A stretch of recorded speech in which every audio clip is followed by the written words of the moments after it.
Yeah, thank you very much, Ms Casey. Welcome to the South Eastern Area Planning Committee meeting. My name is Councillor Adrian Fluker. I'm the ward member for Southminster. I'm the vice chairman of this committee. The chairman sent his apologies, so I will be chairing the meeting this evening. Apologies for absence, please, Ms Casey.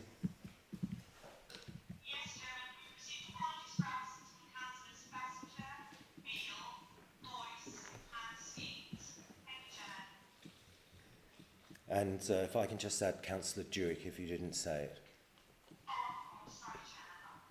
Lovely.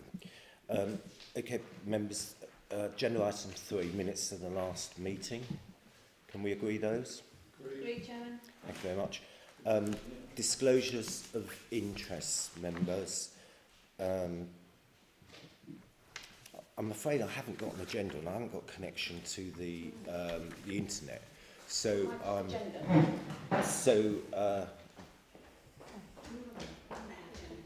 very much. That's very kind. So, agenda item 4, to disclose the existence and nature of any disclosable pecuniary interests, other registrable interests and non-registrable interests relating to items of business on the agenda, having regard to paragraph 9 and appendix B of the Code of Conduct for members. Members? No, none at all. I actually have a disclosable interest in agenda item 6. Chairman, I'm a member of Southminster Parish Council.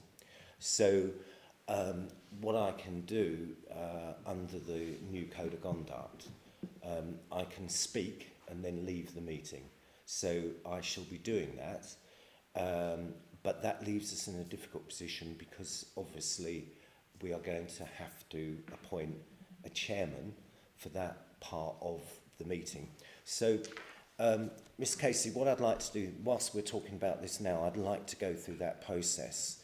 And I think that'll make it easier when we get to agenda item 6 because I can speak and then leave. So, I will now call for nominations for chairman for item 6 and propose Councillor Stamp.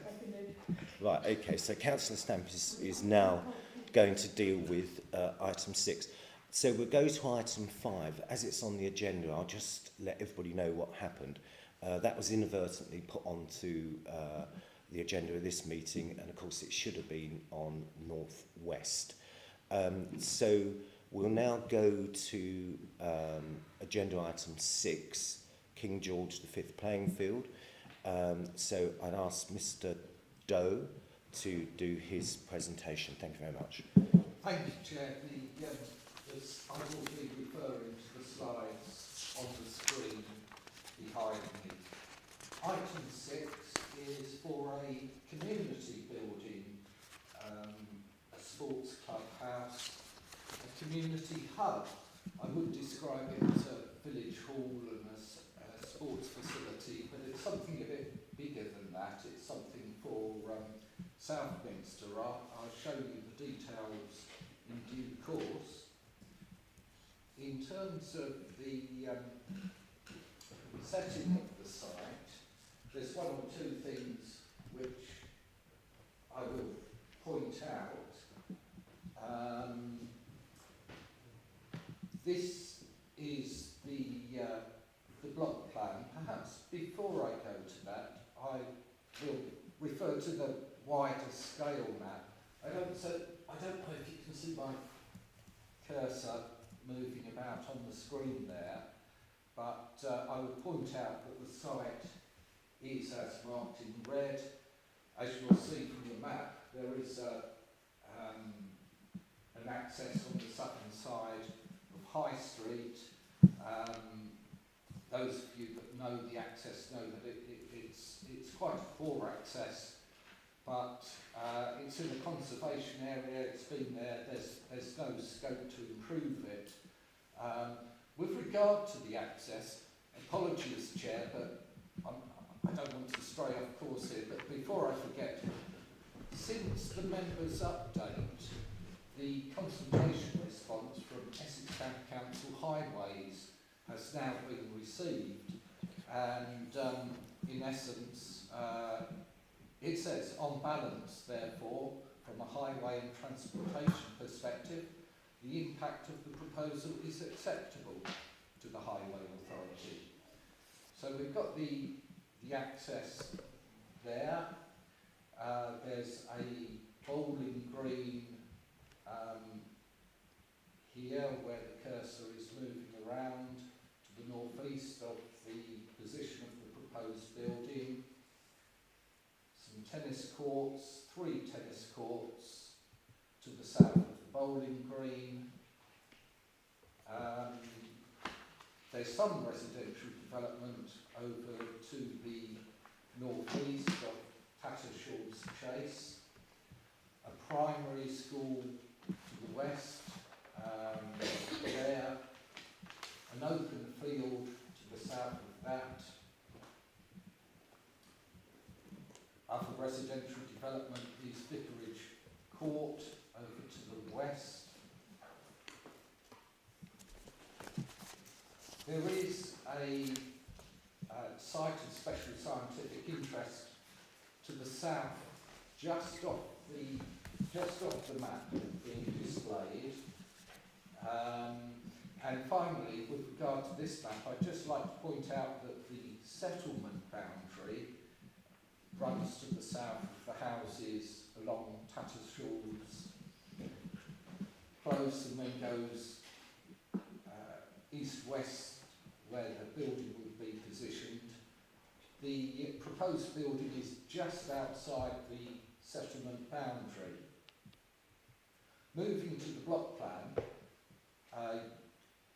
you'll see that the position of the proposed building is to the south of the tennis courts.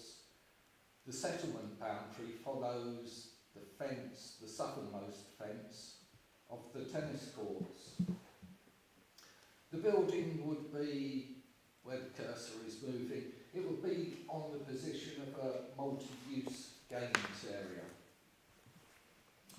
Here's an image of the proposed building, brickwork to the level of the first floor sills. I don't know if you can see, but there's quite an interesting roof feature in that the roof surface would project forward on this, the front elevation. This is coming back to the position of the building. The front entrance would be the north elevation, as just displayed. And here is the elevational drawings of the front elevation, the north elevation. There would be a feature under the gable, quite a simple building, fairly squat proportions, but really the architect has broken the building up into different elements, mainly through the roof form. I'm going to go to the side elevation. This is the west elevation. You'll see that the roof projects forward over the entrance. Along this elevation, this is close to the hedge of the field to the west. On this slide, I'd like to point out on the right-hand side there would be an external staircase. Well, I say external, it would be enclosed by a meshwork type covering, and that would provide a screen to a balcony, a terrace area, which is shown on this, which is the east elevation. Recessed under the roof on the left-hand side of the slide there would be a balcony area, a balcony, terrace, call it what you will. This is the rear elevation, the elevation overlooking the football pitches, and you'll see there that there's a balcony area at first floor level, recessed into the form of the building, and you'll see that there's a mesh arrangement to the left-hand side there. So there would be views to the rear, to the south, some sort of view to the east. The staircase and its enclosure would screen to the west. Here's the ground floor plan. The entrance, the main entrance, would be on the right-hand side of the screen. You'll see there's a multi-use function room, 4 team changing rooms. Southminster United FC use the pitches at the moment. You'll get an idea of the proportions, the dimensions of the building there. Moving to the first floor, you'll see that there's individual changing rooms, a gym, dance studio, an upstairs function room. That would have a very small bar. You can see that where the cursor is moving now. You'll see it's not much larger than the width of the door to the right-hand side. The function room, and then leading on to the terrace, the balcony area. Quite a very pleasant arrangement. Staircase is top left-hand corner there. Here's a photo of what would be replaced by the proposed building. The proposed building would go on the left-hand side. You can just see the edge of the multi-use area. You can see the lighting columns on that. Another general view of what would be replaced.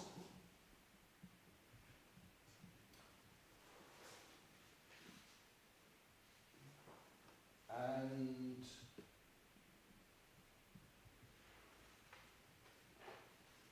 that is essentially the proposal, Chair. But if there's any questions, I will of course answer those. Thank you, Chair. I'm sure there will be. Ms Casey, can you just confirm whether or not you've got any other speakers registered to speak other than Councillor Anderson? No. Lovely. Okay, so Councillor Anderson, if you'd like to come forward, and you've got 2 minutes to speak to this proposal. Okay, is the speaker live? Yeah, no, you're fine. Just sit yourself down, thank you. Right, this project started in 2019 as a sketch on a piece of paper of an idea. We've for years been trying to get a decent building in the village, and we've been blocked time and time again by previous members of the council. In the end, I contacted Filton Trust, spoke to them about what we wanted to do. They said, it sounds okay, send in a sketch of what you want. And they said, yeah, okay, go ahead and do some basic plans and come to us. One thing we will say is, do not exceed the existing footprint of the existing 4 buildings. We then had discussions with MDC, PREAP, and where to site it for views of noise impact, etc., etc. We went ahead and did this, finally got this last plan in. It did actually exceed the parameters of the what was said by Filton Trust, but then when we told them, showed them what the plans were and the size and the amount it overlapped what we were told, they accepted it and said, fine, go ahead. Let us know when you get planning permission. So now we're in the position where we've worked hard. Southminster is a village that's expanding. It deserves a decent facility, and we believe this is the beginning of a good facility for the village. And I hope that it is acceptable to this committee. It's been hard work.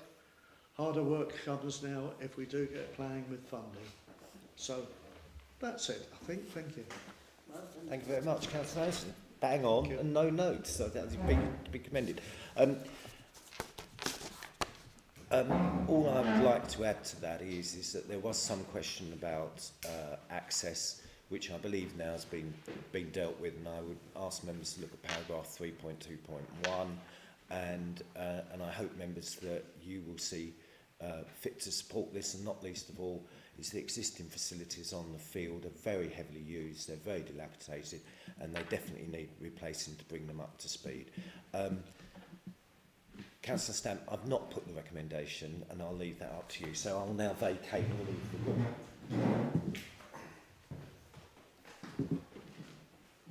That's all, actually, I managed to get my laptop to work. You didn't put it No, in? I didn't, yes. Oh, well done. It's a long time since I've sat here.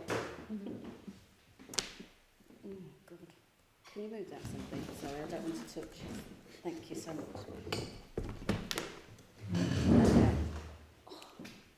Okay, members. The officer's recommendation for this agenda item is to approve subject to conditions as detailed in section 8. Do I have I propose, do I have a seconder? Councillor Helm? Miss Casey, did you get I propose and Councillor Helm seconded it, please? Yes, thank you, Chairman. Okay, I'll now open the agenda item up for debate, members. Do we have any questions? Councillor Bell, please.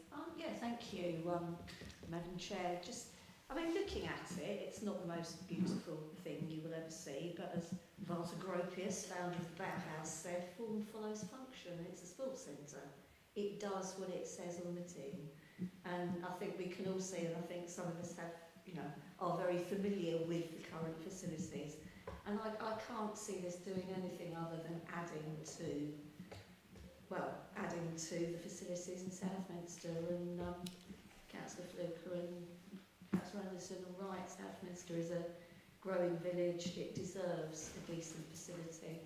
So, yeah, I'm happy to support this. Thank you. Thank you, Councillor Bell. Councillor Channer. Thank you, Madam Chairman. Can I just ask, the Anglian water, it says detailed comments made and a condition regarding a scheme for on-site foul water drainage works suggested. I went on the website and I read that detailed report. There seemed quite a number of things that they had concerns about. The SUD scheme and various other things, and they mentioned refer to flooding. And they seem to mention a condition at the end of the letter that I saw. No objection subject to a condition prior to construction above the damp-proof course. A scheme for something other plus water drainage works, including, I think, connection. I can't remember all the wording. I tried to scroll a bit down before I came. Can we just be assured that everything in the Anglian water correspondence is dealt with by the conditions on this application? Because a number of things did seem quite concerning the way they wrote it. Thank you, Chairman. Mr. Day. Well, Madam Chairman, we had comments from both Anglian Water and Environmental Health, and I think it's fair to say that Environmental Health were perhaps even more stringent, and the comments of Environmental Health were picked up in the conditions on the agenda. Mr. Lee, have you found the condition? Yeah, so your Chairman, yes, condition Thank you. 3, it Condition covers. 3. Yeah, so it's more onerous and it requires details to be submitted. Yeah. Are you reassured, Councillor Channer? That That's covers off. What I'm asking is the Anglian water issues are covered off by then. What you're saying is the environmental health response. Yeah. Yes. Okay. Councillor Helm, would you like to say anything? No, I agree with the proposal. Okay, well, let's not delay. I'd like to put the proposal again that we accept the officer's recommendation. Show of hands, please. Motion carried. Thank you. Somebody like to bring Councillor Fluter back in? Thank you very much. Councillor break, Susan, please, wasn't it? Madam Chairman. Comfort break for Councillor Helm, Madam Councillor Chair. break, please. Have a comfort break, please. All right, of course you can. We'll just adjourn and wait for 5 minutes, please. Just have a comfort break. I'll let you go.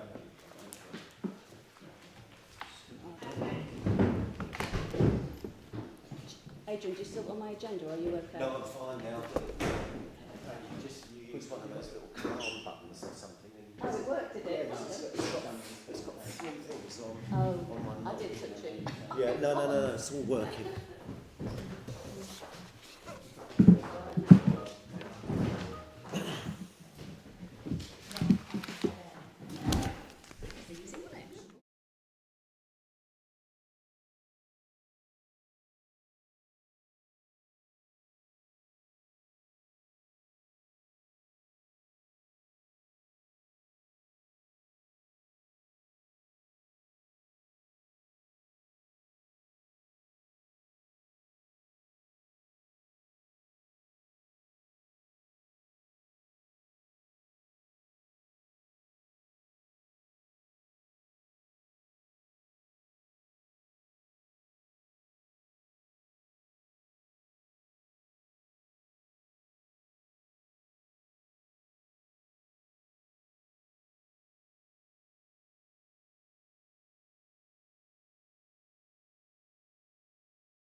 Are we streaming?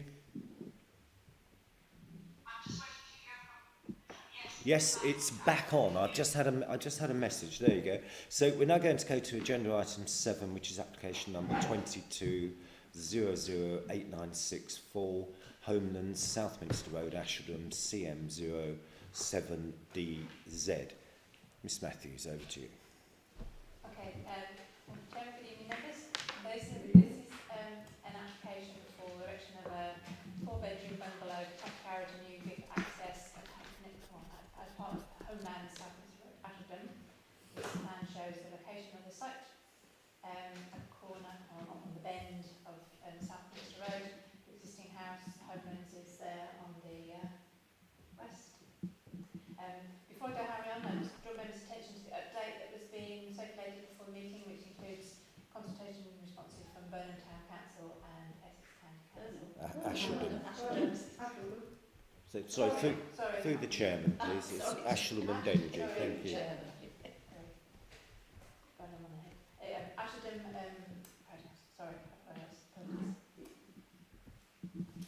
this is a location plan, again showing the application site edged in red, showing the position of the bungalow and the new access which would come in from Southminster Road from that direction. You've got the detached garage to the north of the house. This is a larger scale version of the block plan, again showing access in from Southminster Road and the position of the bungalow. Floor plan for the bungalow, 2 bedrooms, also got the detached garage on there. Elevations. There it goes. Roof plan, and that's the street views. That's from the south, with that's existing dwelling to the west, Homelands, with the new dwelling side on in this position here. Got some photos. So this is the bottom one is a picture of the bend, and with Homelands in the background there, the existing house. And then you've got 2 photos up here on the top left, showing where the new access would be. And then you've also got another photo that's taken from the north looking down. So you've got the application site is just on the right there off the photo. So officers have assessed the application, and it's considered that the proposal is not unacceptable, partly due to the location of the site being largely inaccessible by means other than a private car, issues relating to the impact of the development on character clearance net of the area also raised, and in the absence of a completed UMAF undertaking to secure the financial contribution towards Browns, is also recommended for that refusal for that reason as well. Chairman has also asked me to point out in particular that there was an appeal decision on this site. It does date back to an application in 2016, whereby that was an application for 2 chalet bungalows, which was dismissed on appeal, and reference to the lack of space between the dwellings was raised as an issue by the inspector, the suburban character that it would create, and the erosion of the rural character, and it was also commented that the exacerbation of these impacts due to the prominence of the site on the sharp bend. But, that's the application, and thank you. Yeah, thank you very much. I understand there's one public speaker, Mr. Mark Rickards. That's right. Thanks. If you'd like to come over here and sit down and if you can sit by the microphone, then people can hear you at home. And you've got, from when you start, you've got 2 minutes. Yeah. I've got a lot to say. No, you've got 2 minutes. I'll be nice and clear. 2 minutes. So we're just waiting to get the clock up. That's why you. It should be. On the little telly. Yeah, it's on the little telly. Once the clock comes up. Is there? It is. Right. Ready. Mr. Rickards, all yours. The bungalow will be occupied by the applicant's grandson and his partner, enabling them to remain living there, contributing to the life and vitality of the village and rural economy. The home is considered of modest design, providing residents the space they need now and in the future. It will be energy efficient with solar panels, a ground source heat pump, rainwater harvesting and electric vehicle charging points. Electric vehicles would be used along with the existing bus service. Externally it will be fully landscaped, improving the visual character of this corner plot. It's currently overgrown and untidy and used for storing materials and plant. The site is not isolated in open countryside. It's located within the curtilage of the existing dwelling within a small group of other residential properties. It's not considered to harm the open appearance of the countryside. The proposed single dwelling would still make a positive contribution to the council's housing target. As the council cannot achieve a 5-year housing land supply, government policy provides a clear presumption in favour of sustainable development. The council has never requested a unilateral undertaking to validate the application. However, the applicant has submitted a signed and dated copy to the council. We have heard this morning that the council now requires a checking fee, which the applicant is willing to pay, but the council will require time to check the document. Therefore, if the committee would be prepared to grant permission, could the decision be left in the chairman's hands for the agreement to be checked? Government policy requires land to be used effectively, and this proposal complies with that. Having regard to the decision of the planning inspectors in the wider area, it is considered that this site meets all the overarching objectives of sustainable development. I would respectfully ask you on behalf of the applicant to have regard to the Parish Council's recommendation of support and to grant planning permission subject to appropriate conditions. Thank you. Mr. Rickards, spot on. I think you were teasing me, Mr. Rickards. You've done that quite well.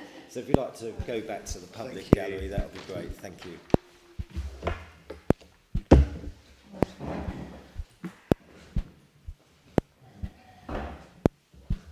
Okay, thanks.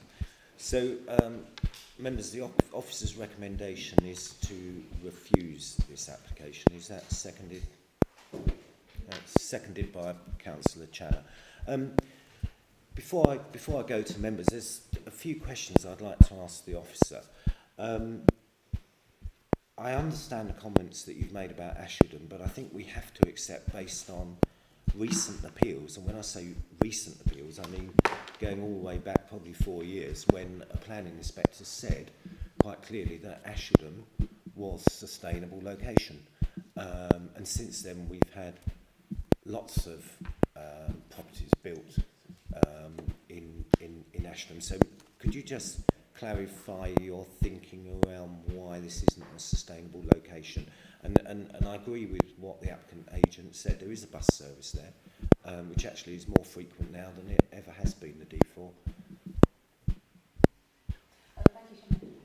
The officers are aware of the appeal decisions that have been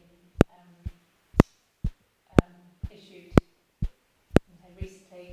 But having looked at those, officers didn't feel that this site was directly comparable with those, particularly taking into account that its location on that right-hand bend, and the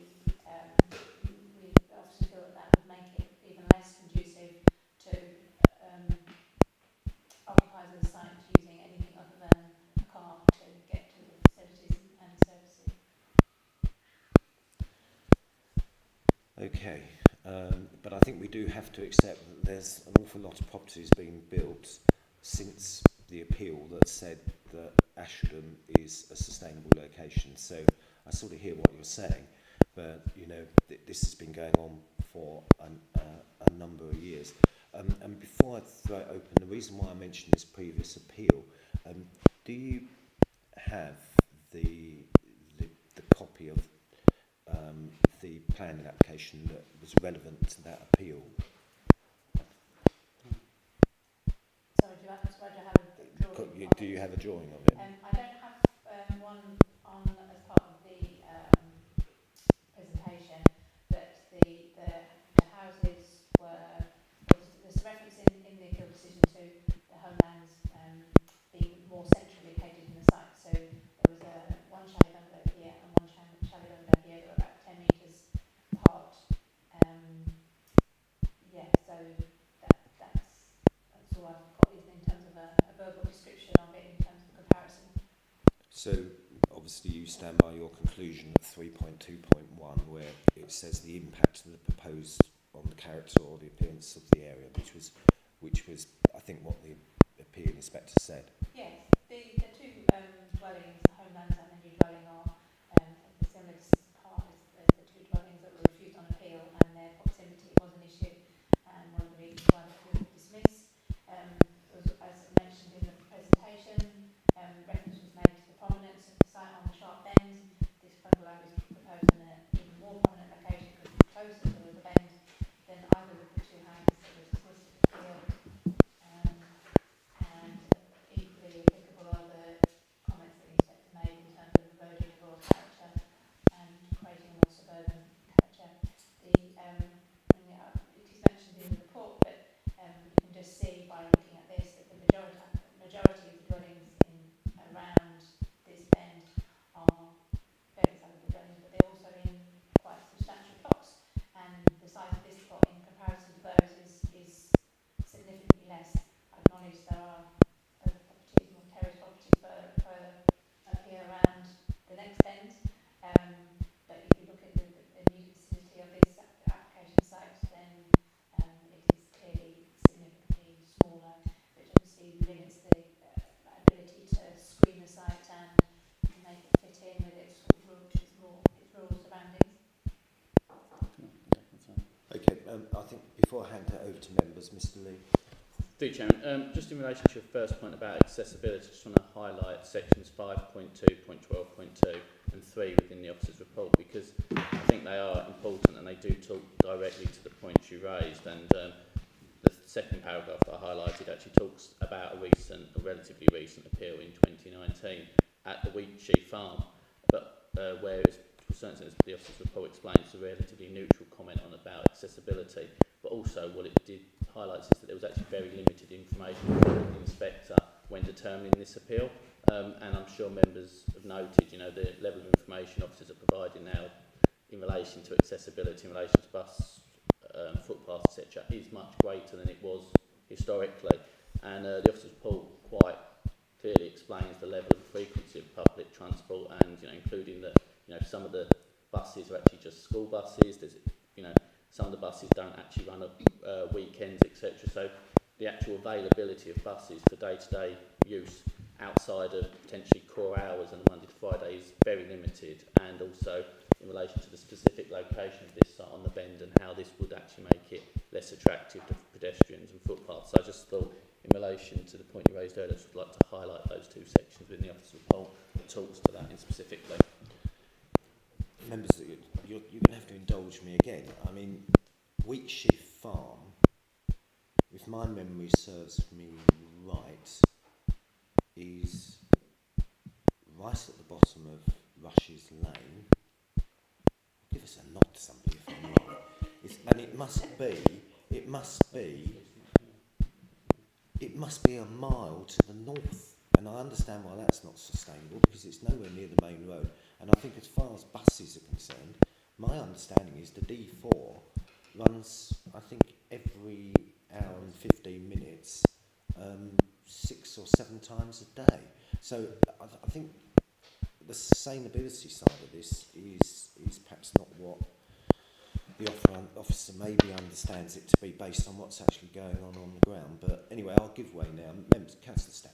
Chairman, I might be able to help you on that. I find this quite ironic, really. You have a better service that services this than I do on the Mundon Road with all the development we've got, Chairman.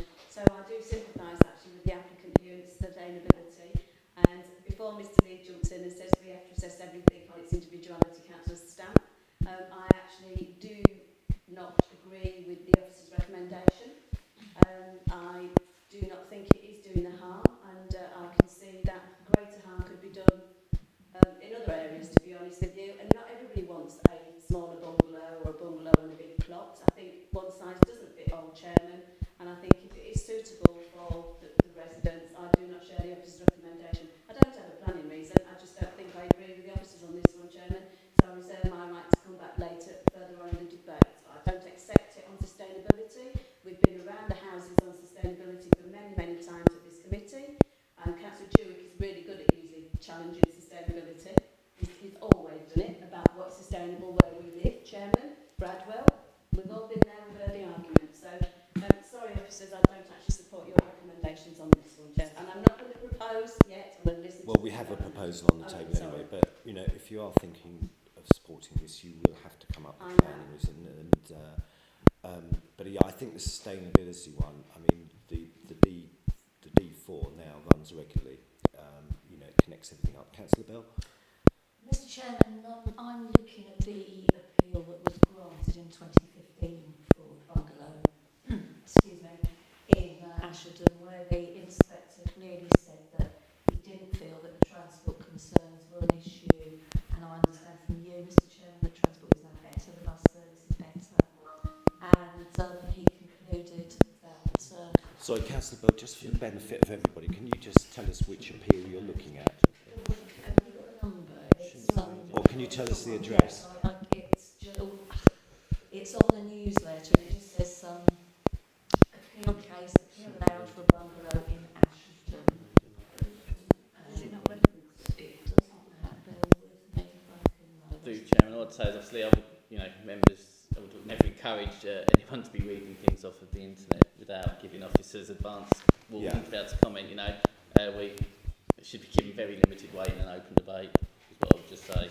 But I think if we go back to, as a starting point, if we go back to the appeal, the first appeal that was allowed was a St Anne's farmhouse, which is sort of opposite, diagonally opposite Homelands, and that appeal was upheld, and all of the issues around sustainability, the inspector disagreed with officers, and then that opened the floodgates of lots of development in Asheldham.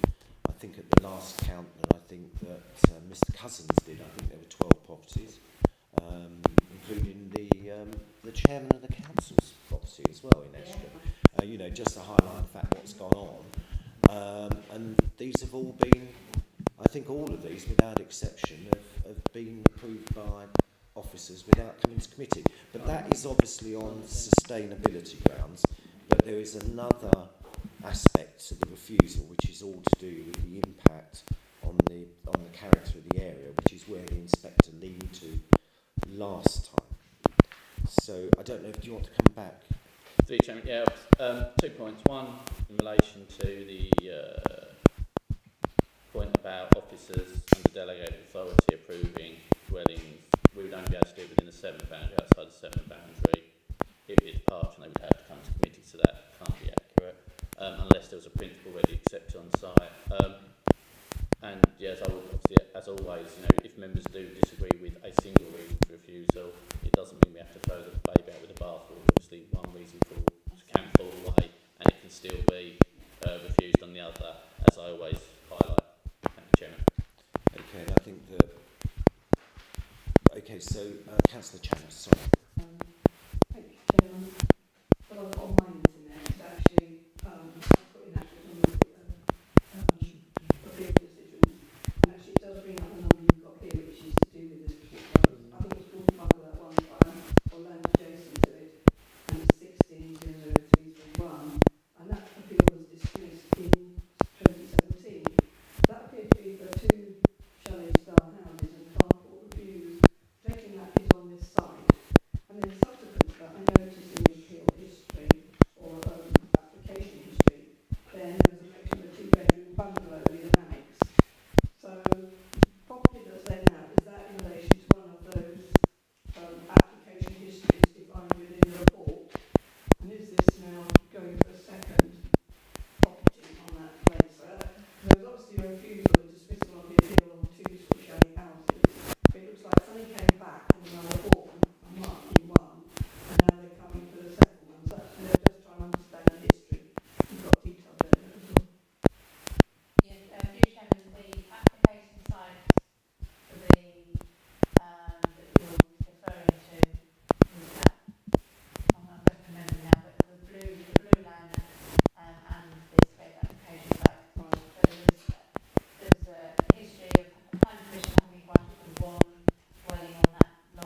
broadly say that the previous appeal application site was broadly consistent with this, you know, and obviously the two properties that the inspector found to be unacceptable would be very similar to what we would end up with if we were grant permission now. So if members were to go against the inspector's conclusion, we'd have to have some sort of changing thought process of why the inspector said it was unacceptable to have two properties on this site, and now through two separate applications, why would it become acceptable? And that's just something members need to consider, and as you know, previous planning decisions and inspector decisions are material consideration in termination application. And as I said, if members don't feel the site is unsustainable, that's within their gift. But obviously, I'd highlight to members that we're literally looking at an application which, through two different applications, will be broadly consistent with something that's sort of previously been dismissed at appeal. Thank you, Chair. Okay, well, I think members are minded to not agree that it's not a sustainable site based on what's gone on. Could somebody put up the elevations?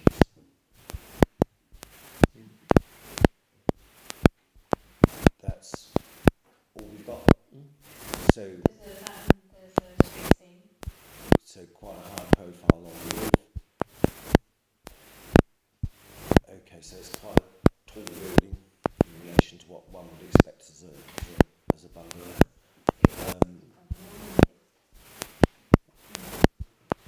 So, and then the plan itself. So the site plan. Have you got one that sort of zooms out a bit more than that?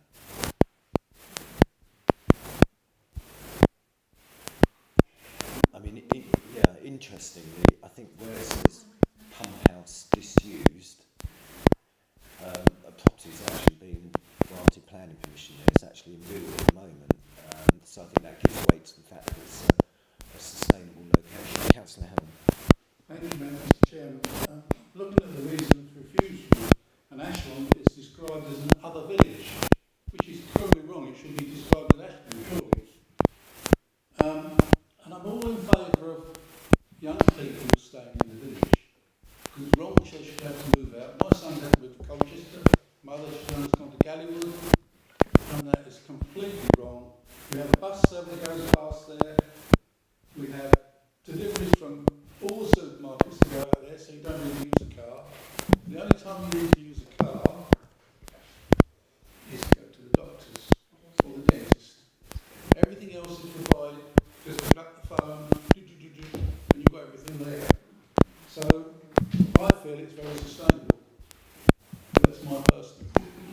Okay, so this still leaves the issue around whether it's going to cause harm to the character and appearance of the site and the surrounding area, which is what the planning inspector said. I mean,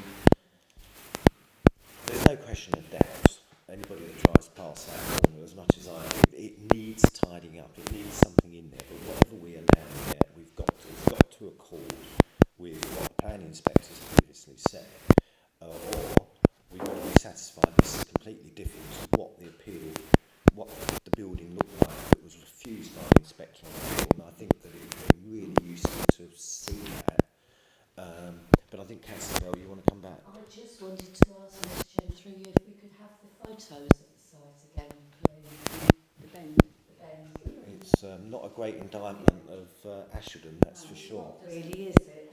No, you've got the bund. The bund was built seven or 8 years ago. The bund was put up, I think, round about the time maybe of the appeal. We know it's a very difficult corner. We know that Essex County Council seems to be working with everybody to try and resolve this, and I think the applicant's working with them as well. But yeah, it's how this building fits in there. That's what we're trying to work out. Whether or not, you know, if maybe if it was a slightly smaller roof section, members might feel more comfortable about it. But Chairman, can it not be screened more in the condition? well, I don't think it can be screened any more than what it is at the moment, because there is that is a bund which is probably about as high as this. Well, I'm struggling to agree with the. No, I don't mean to be disrespectful with the officers. I actually don't have a problem with it. I don't, luckily, no disrespect, drive that way very often, because I find the road's really intimidating. I mean, I do the bends and they don't bother me, but going your way, Councillor Fluke, I think it's very, very difficult to drive. I don't think it's unsustainable. The only problem I got through you, Chair, and I did interrupt you when you were speaking, was to actually condition. It says in the absence of a completed legal agreement, Chairman, pursuant to section 106, and I've highlighted that. That was my only concern. I didn't agree with the other two conditions, Chairman. Well, I believe that we can add a condition that the RAMs. Through Chairman, if members were minded to approve an application, as always, we'd be recommending delegated to the director, subject to the completion of the section 106, which is obviously which members will be aware is our standard recommendation. Anything with a new dwelling to facilitate the UU to come forward. Yeah, but since you highlighted it, Mr. Lou, through you, Chair, that's why I wanted to bring it up. It's on. Yeah, I mean, we can. I mean, clearly we can condition that, and I mean, it's always useful if applicants subscribe to that in advance of the planning application. Sorry, Councillor Channer. Sorry. Well, I might be I don't know. I actually think the officer's report has probably summed it up. I do have concerns about the situation of proposal on that bend personally, and I do still think that I'll bear in mind at the last committee regarding the application I referred to earlier, and that was refused on harm for the countryside and everything. I do feel that to me it is an issue, and I actually do question the sustainability as well, bearing in mind other things that have been said and appeal statements, and I know this committee has refused some in Asheldham previously. They might be the ones that went to appeal, I don't know, got dismissed or allowed, but I do recall there was sort of a variance on various applications, pretty sure in the past. So I think that what I'm saying with us are becoming the officer's recommendation. I did second the proposal. I just put on the table at the start of the debate. Mr. Lee. Through Chairman, all I want to highlight is obviously, we're here as decision makers, whether that's officers, whether it's the committee, whether it's an inspector, is to determine a plan application in accordance with the development plan, unless material considerations indicate otherwise. This application is broadly consistent with a previous scheme that's gone to appeal and been found to be unacceptable. To a certain extent, how we feel personally is a moot point. We need to consider the development plan unless material considerations indicate otherwise. And in a previous inspector's decision is a material consideration of significant weight, and we shouldn't just ignore that or cast it aside without some planning merit or something that's changed that as a material consideration. So while I respect Councillor Stamp's opinion, she doesn't necessarily have a problem with it, but my point would be that you'd be looking at what did the inspector say, what did the inspector conclude, and has there been something changed between now and then that means that us as decision makers can cast aside the inspector's decision. And that would be my recommendation with every appeal. So you've heard me say this at committee before, and as always that would just be my advice, is that we should be looking at the starting point, and if members are to go against this recommendation, the reason for approval will need to talk to the appeal decision, and that would be where I'd be struggling for members. Thank you. So look, I think the members find themselves in a position of being disadvantaged here, because when I first read this, I thought to myself, it's all going to hinge around the appeal decision, and clearly it does. Personally, I think if we'd had a lower profile bungalow with a lower roof that sat on the site, perhaps not so visibly, I probably wouldn't have an issue with that. But we do have this appeal decision in the background. But unfortunately, without having sight of that appeal decision and what the plans were, so is this the appeal decision now on the? Yeah. So we've got the two buildings, and have we got the elevations as well? Is that two bungalows? Yeah. Sorry, Chairman, the red line for the current application site is in this corner here, but the blue land is what we talked about before is this here. But so have you got any elevations at all, or? The channel, so as Matthew said earlier, just could say is that the current bungalow is in a more prominent location compared to where the two were previously, where the inspector found that to be unacceptable. So the migration of this bungalow, in my professional opinion, has exacerbated the harm that the inspector found to be unacceptable, not alleviated it. So I think, you know, as always, you know, that appeal decision is a starting point for us as decision makers, and as always is a consideration when officers bring forward their reports. So if we go back to this application now, the plan, the site plan.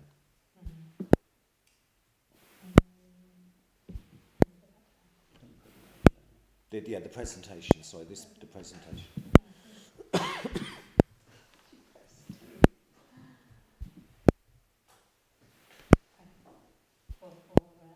Which shows the existing dwelling and the proposed one. Yeah. So, yeah, I don't think it's So the existing dwelling looks as though it's a different footprint to the one that went to appeal. Is that correct? It And appears to be larger, yeah. yeah, so, I'm- so the house had already been approved on the site before the appeal, because the inspector references a more centrally located property, and that being okay, and the appeal proposal being two, which will be closer together, and with less space around it, or less space around them compared to the one that approved. Okay, thanks. Look, when we dealt with Burnham Waters, phase 3, the report that went to the District Planning Committee had lots and lots of references and lots of information in there about the previous appeal and everything else. And I just think by not having that information in front of us now, we're disadvantaged, and I think that also disadvantaged the applicant. My proposal would be that we defer this to allow members to get the information on this appeal, perhaps get the agent to look more closely at this, and perhaps pick up some of the comments that have been made about roof lines and everything else. I'll second that, Mr. Chairman. So we have a proposal that we defer this, because I think it's only fair to the applicant, so that we fully understand this appeal and how it impacts on this. Because I think members are trying to be supportive as much as they can, but without that information, they can't make the decision, and we shouldn't make the wrong decision tonight. So, which, you know, it might be in the applicant's favour, I think, listening to this, to wait. So I propose that this is deferred to enable us to have more information. That's been seconded by Councillor Helm. Is that agreed? Can we Mr. Chairman, we've got to do the first proposal first. Oh, sorry. Okay, so the first proposal, which was proposed and seconded, was to refuse.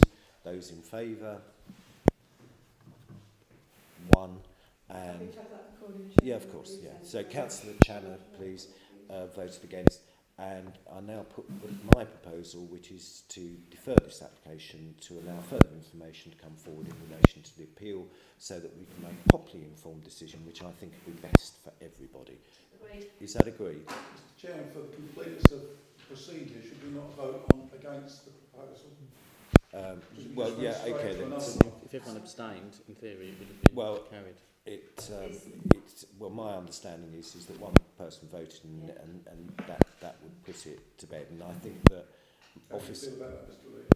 I'm not here to do procedural advice. Well, you can just advise me. So okay, No, right. not anymore. Right, okay then. So I will now put the other proposal, knowing that we've got one. Well, I'm still not quite sure that procedurally we're right, but I'm now bearing in mind we've already agreed now. The committee's agreed to defer this, but just for the peace of mind of Councillor Helm, I'll now put the proposal that we agree this. All in favour, please show. What, for the deferral? No, to agree the planning application. No. No, That's not what Chairman. Fran said. You never voted. Oh, sorry. You never voted against the officer's recommendation. Okay, so, well, I put the vote, those in favour, to the officer's recommendation to refuse, and we all said, we only one person supported it to refuse. Yes, so if everyone else abstained, that would then be refused. So, That's why you need to do it. Probably don't know what the others have done. Yeah, you're making an assumption they'd vote against it. They could all so abstain. we now need to have a vote to refuse Yeah. it. Sorry.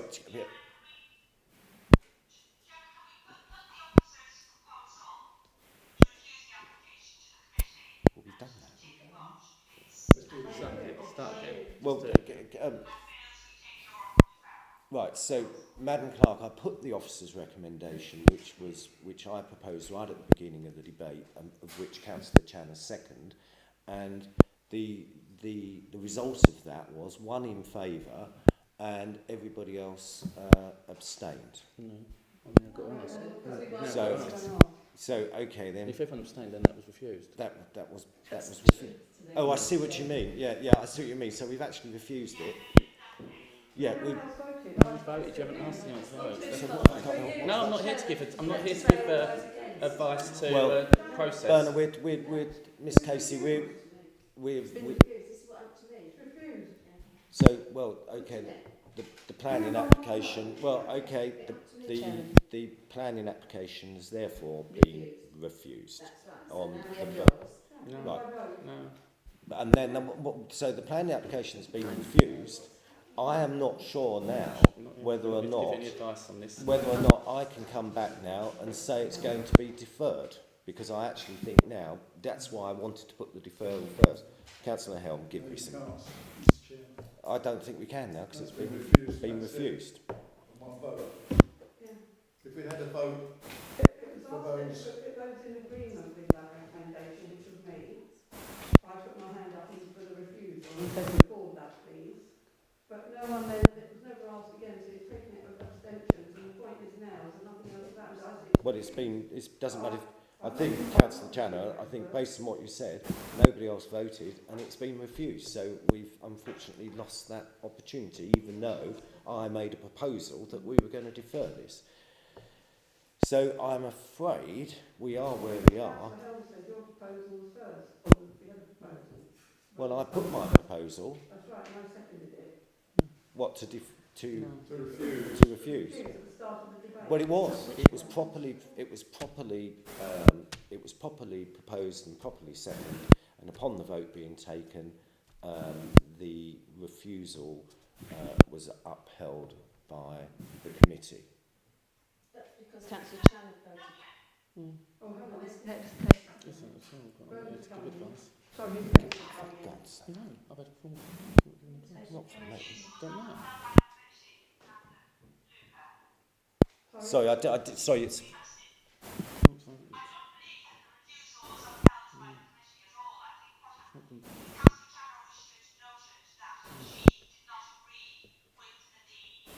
No, that's not true either.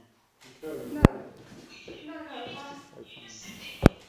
Oh, for goodness sake, in the best I'm interest. not here to give Well, advice. you get a big complaint from me. Because I've had formal complaints about giving advice. Why, I've never questioned your advice, first have of I? all, Two formal the complaints into the application Lodge to District be Committee about refused, giving advice, so I'm not doing it anymore. and I'm voted not in here to do favour it. of that, and I put my It's your hand turn. up in favour of refusal, and I'm the only one that voted and asked for that to be recorded.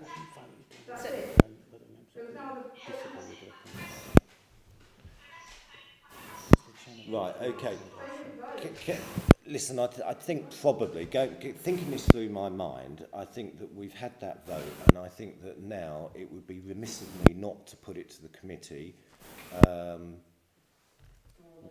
whether or not we voted to refuse it. We voted to refuse.